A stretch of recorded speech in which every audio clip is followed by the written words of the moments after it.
आज की कहानी मैं आपको पर्यावरण की कहानी सुना रही हूँ। मान लेते हैं मोटा मोटा जो भी हमने सबने पढ़ा है, ऐसा नहीं है कि हम सबको ये कहानी पता नहीं है, पर उसमें से जो मैं समझी वो कहानी मैं आपको सुना रही हूँ। ऐसा कहते हैं कि दो सूरज के टकराने से पृथ्वी निर्माण हुई। हमको ये सबको पता है, बिग बैंग थ्योरी, मैंने शायद पहले भी किसी एपिसोड में ये सारा आपको बताया था। तो जब हमारी पृथ्वी सूरज से अलग हुई थी तो वो एक जलता हुआ आग का गोला थी, और वो गोला कई सालों तक घूमते घूमते घूमते घूमते ठंडा हुआ, और वो ठंडा होते होते वो पृथ्वी बनी जिसको आज हम पृथ्वी के नाम से जानते हैं, या जिस पर हम आज रह रहे हैं। सो ये बताइएगा, कोई भी चीज़ जब जलती है तो क्या होता है? उसमें से खूब सारे गैसेस निकलते हैं।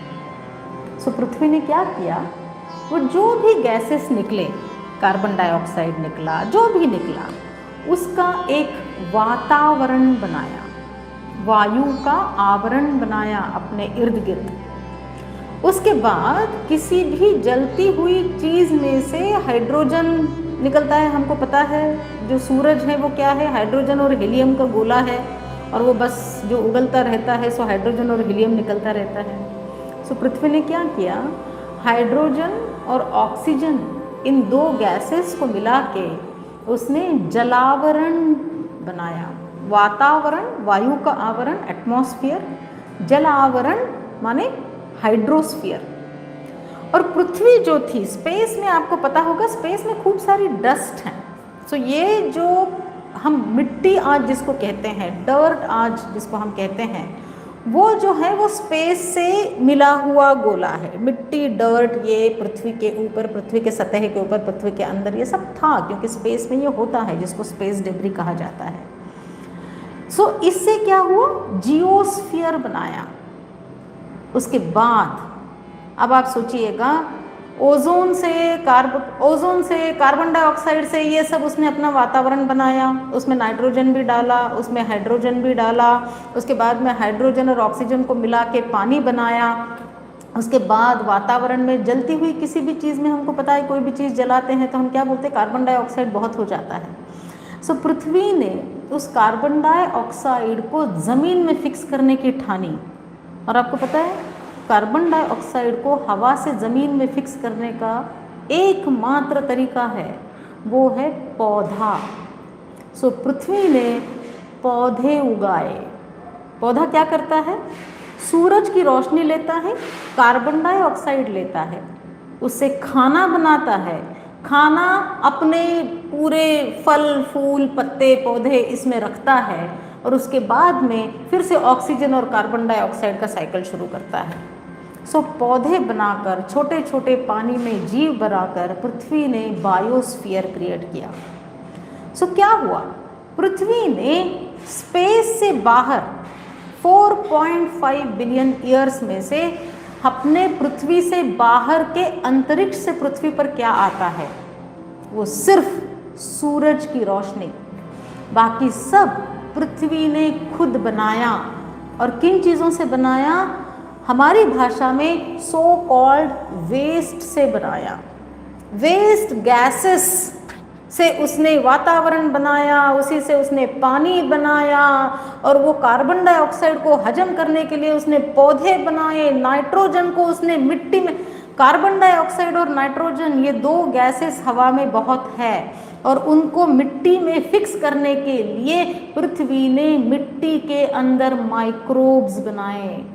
वो माइक्रोब जिसको नाइट्रोजन फिक्सिंग बैक्टीरियाज कहते हैं, वो बैक्टीरियाज हवा से नाइट्रोजन लेते हैं और मिट्टी में फिक्स करते हैं। वो मिट्टी में से नाइट्रोजन पौधा लेता है, खुद को बड़ा करता है, ऑक्सीजन और कार्बन डाइऑक्साइड का खेल शुरू रहता है, और आप और मैं सांस ले सकते हैं। ऑक्सीजन का इम्पोर्टेंस ये पूरे कोरोना काल में, कोविड काल में, मुझे लगता है कि इससे ज़्यादा हमको कभी भी किसी ने नहीं समझाया।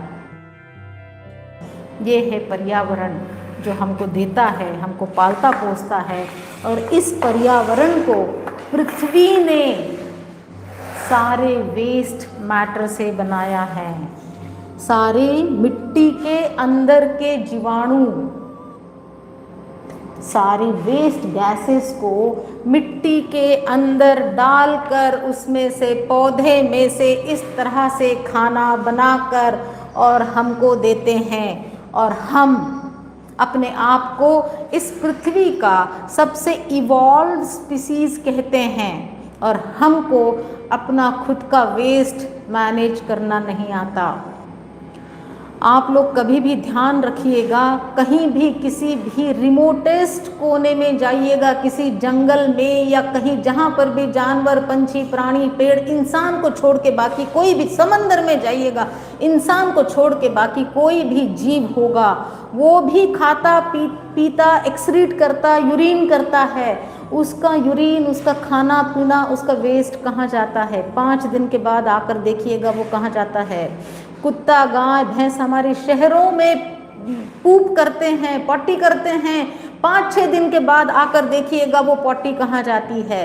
आपको पता भी नहीं चलेगा 5-6 दिन के बाद में कि यहाँ पर कोई खरगोश आया था, या कोई चूहा आया था, या कोई छिपकली आई थी, या कोई पेड़ का पड़ा हुआ यहाँ पर कोई गंध है, कोई नहीं। किंतु इंसान अगर किसी भी दूर दराज के पृथ्वी के किसी भी कोने में एक बार जाता है तो सालों तक पता चलता है कि यहाँ पर इंसान आकर चला गया। समंदर में भी हमने गंध करी है, हवा में भी हमने गंध करी है, पृथ्वी पर तो सवाल ही नहीं है।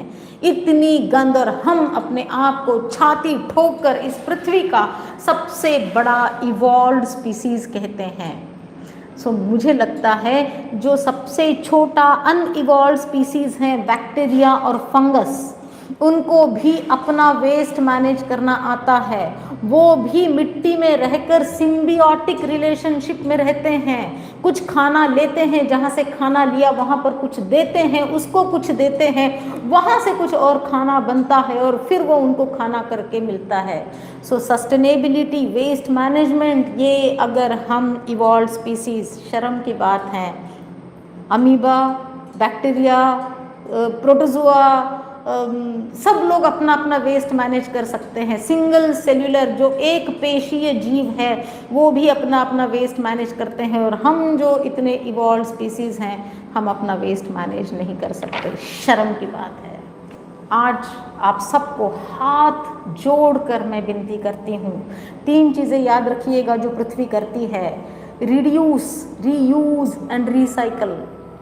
पृथ्वी क्या रिड्यूस करती है? जो चीज़ें वो खुद मैनेज नहीं कर सकती उन चीज़ों को वो बनाती नहीं है, न वातावरण में, न जल आवरण में, न मृदा आवरण में, और न ही जीव आवरण में। Atmosphere, hydrosphere, geosphere and biosphere, वही चीज़ें यूज़ करती है, पैदा करती है और ख़त्म करती है जिसको वो खुद मैनेज कर सकती है।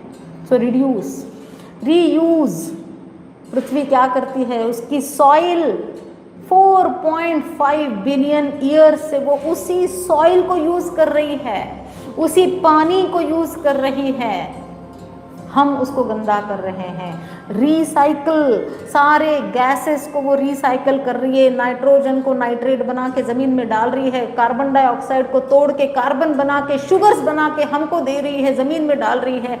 और इतना करने के लिए वो बाहर से क्या लेती है? तो सिर्फ और सिर्फ सनलाइट लेती है। अंतरिक्ष से पृथ्वी पर सिर्फ सनलाइट आता है। पानी उसका खुद का है, हवा उसकी खुद की है, खाना उसका खुद का है, जीव उसके खुद के हैं। अगर हम इतने इवॉल्व स्पीसीज, पढ़े लिखे लोग, समझदार लोग, अगर पृथ्वी से ये एक चीज़ नहीं सीख पाए तो हमें अपने आप को इवॉल्व स्पीसीज कहने का कोई अधिकार नहीं है। ये थी आज की कहानी।